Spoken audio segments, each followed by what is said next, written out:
Olá pessoal, tudo bem? O canal Inteligente está no ar. O vídeo de hoje é a análise de uma redação nota 1000 do Enem 2016 com o tema Intolerância Religiosa. E a redação que eu trago hoje é a da Larissa Cristine Ferreira, de 20 anos. Eu vou dizer no finalzinho do vídeo porque eu vou escolher a redação dela, dentre as 77 que tiraram a nota 1000 no Enem do ano passado. Eu faço esse vídeo para vocês porque eu gosto de pontuar os pontos fortes da redação, pontuar o que você pode observar para trazer para o seu texto e mostrar a excelência do texto considerado a nota 1000, tá bom? Vamos lá. O título da redação dela foi Orgulho Machadiano.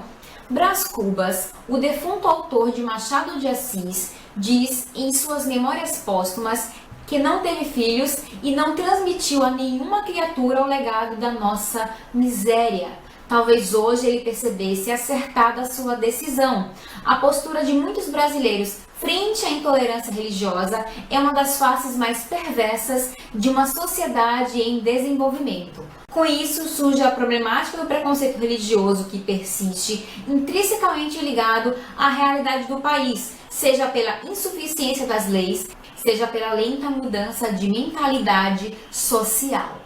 Eu achei interessantíssima a forma de abordagem da Larissa, como é que ela conseguiu trazer uma obra literária, tirar a essência da obra, tirar um dos pontos da obra e trazer e fazer conexão com o assunto intolerância religiosa. Essa é uma das riquezas da redação dela, porque a gente pede que você tenha um conhecimento geral, conhecimento global, e você possa trazer exemplos de filmes, exemplos de literatura, de música. Se você consegue fazer links, como tem gente que faz link com super-heróis, quando você consegue trazer esse link dentro de um conhecimento geral e consegue trazer para a sua redação, você enriquece, porque você mostra que a sua grade de conhecimento é ampla, tá? Vamos lá. E ela fez referência a Memórias Póstumas quando o defunto autor, que é o Brás Cubas, diz que não teve filhos e não transmitiu a nenhuma criatura o legado da miséria. E na frase seguinte, como eu falei no meu vídeo de introdução,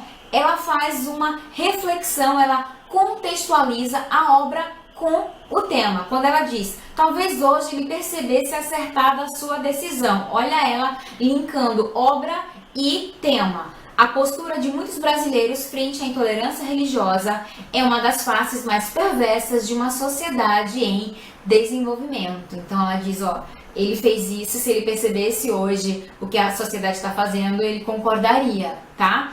E na sequência ela lança a tese dela quando diz, com isso surge a problemática do preconceito religioso que persiste intrinsecamente ligada à realidade do país. Então eu vou esperar dela uma abordagem do texto dela que ela fale da problemática do preconceito que persiste completamente ligada à realidade do país, tá? Seja pela insuficiência das leis, eu quero um parágrafo sobre isso, seja pela lenta mudança na mentalidade social, eu quero um parágrafo sobre isso também. Vamos continuar, É indubitável que a questão constitucional e sua aplicação estejam entre as causas do problema. Conforme Aristóteles, ela está falando de leis, então ela já começou falando da Constituição, certo? Conforme Aristóteles, a poética deve ser utilizada de modo que, por meio da justiça, o equilíbrio seja alcançado na sociedade. Veja só, ela está dizendo, conforme Aristóteles, a poética deve ser utilizada de modo que, por meio da justiça, aquela que cria as leis, o equilíbrio seja alcançado. Então a gente está falando de equilíbrio. Não existe intolerância religiosa se houver equilíbrio, certo? De maneira análoga, está fazendo analogia com o tema dela agora, com a reflexão dela agora. É possível perceber que no Brasil a perseguição religiosa rompe essa harmonia. A harmonia que ela está falando que é encontrada através da justiça, né? Esse equilíbrio no pensamento de Aristóteles é encontrado por meio da justiça. Então, quando a gente está falando de intolerância religiosa, ela está rompendo essa harmonia. Haja vista que, embora esteja previsto na Constituição, o princípio da isonomia, no qual todos devem ser tratados igualmente, a ideia de igualdade, muitos cidadãos se utilizam da inferioridade religiosa para externar ofensas e excluir socialmente pessoas de religiões diferentes. Ela faz uma reflexão em cima das leis, falando que muitas pessoas, apesar dessa ideia de igualdade, apesar do princípio de isonomia, utilizam a inferioridade para praticar ofensas e excluir algumas pessoas socialmente. Que reflexão incrível e bem feita. No parágrafo seguinte, falta ela falar da lenta mudança da mentalidade social. Estou esperando um argumento sobre isso. Vamos lá. Segundo pesquisas, a religião afro-brasileira é a principal vítima de discriminação, destacando-se o preconceito religioso como principal impulsionador do problema. Veja só. Essa é uma forma interessante de você apresentar uma informação sem que você tenha certeza da fonte. Então você diz, segundo pesquisas, segundo pesquisadores, você não lembra, você não consegue citar nem a fonte pesquisa, nem a fonte pesquisa então você diz segundo. Ainda assim você dá um pouco de credibilidade ao que você está dizendo. Continua. Aí ela diz, segundo pesquisas, a religião afro-brasileira é a principal vítima disso, certo? Ela traz agora Durkheim. De acordo com Emily Durkheim, o fato social é a maneira coletiva de agir e de pensar. Ela está falando, o que ela trouxe sobre Durkheim foi a questão do fato social, que é maneira coletiva de agir e pensar. E agora ela vai refletir. Ao seguir essa linha de pensamento, observa-se que a preparação do preconceito religioso se encaixa na teoria do sociólogo, uma vez que se uma criança, olha o exemplo dela, vive em uma família com esse comportamento, tende a adotá-lo também por conta da vivência em grupo. Muita atenção para a palavra tende, tende a adotá-lo também. Ela não está generalizando e dizendo, uma pessoa que é criada numa família preconceituosa será preconceituosa. Todo mundo que vem de uma família preconceituosa será preconceituoso. Olha o que ela disse. Tende a adotá-lo também. Tem tendência a adotar, mas não necessariamente vai adotar. Foi perfeito. Continua. Assim, a continuação do pensamento da inferioridade religiosa, transmitido de geração a geração, funciona como base forte dessa forma de preconceito, perpetuando o problema no Brasil. Lá em cima eu disse que falava o argumento sobre o quê? A lenta mudança de mentalidade. Nesse parágrafo ela fala sobre o quê? Quando você tem esse comportamento sendo passado de geração em geração, demora mais para a mentalidade mudar. Muito embora o verbo tende seja o grande segredo aí desse parágrafo. Muito bem feito. Próximo, e o de conclusão. Vamos lá.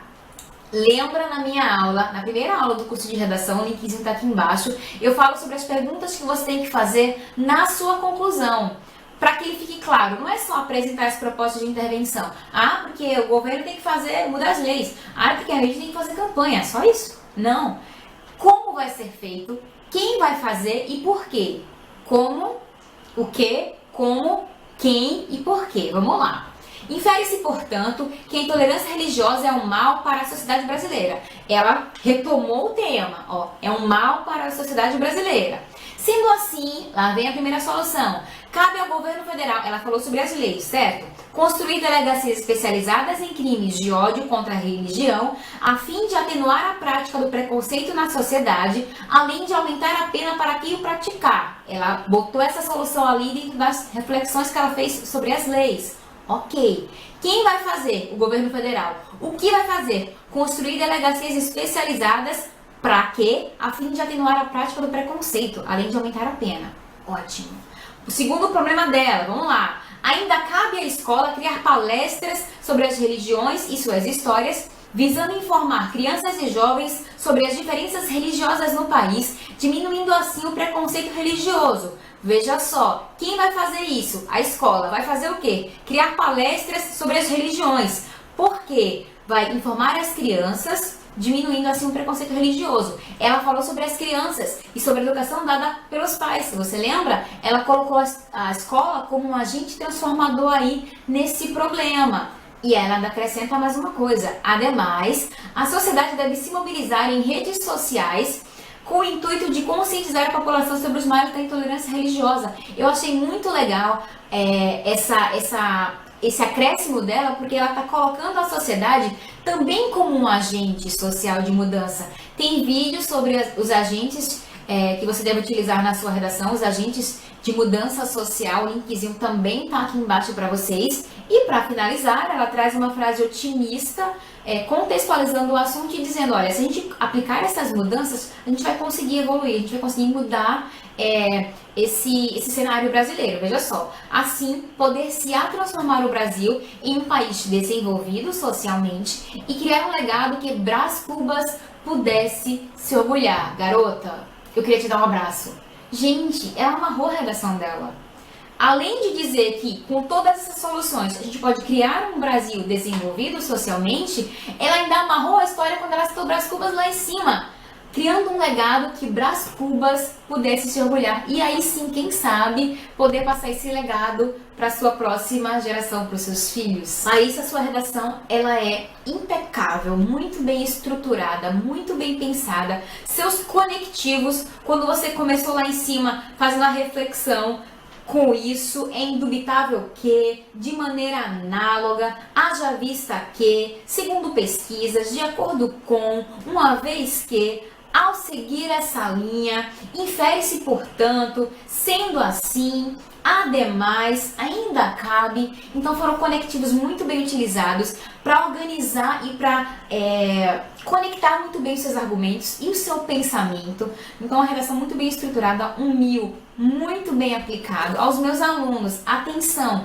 a estrutura dela, a organização dos pensamentos, ao link que ela fez com todas as informações, quando ela trouxe Aristóteles, quando ela trouxe Duncan, você só vai conseguir trazer isso para a sua redação se você estudar.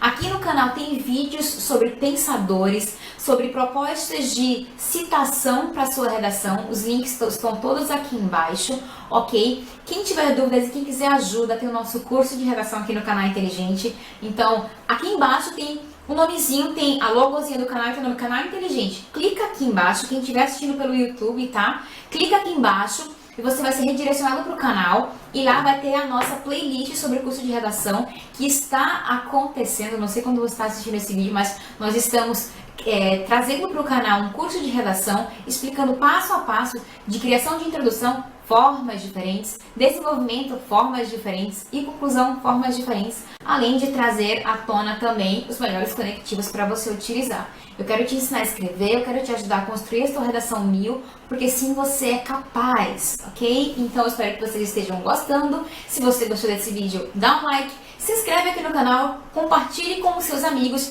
deixem seus comentários aqui embaixo acerca da redação nota 1000 da colega. E é isso, até o próximo vídeo.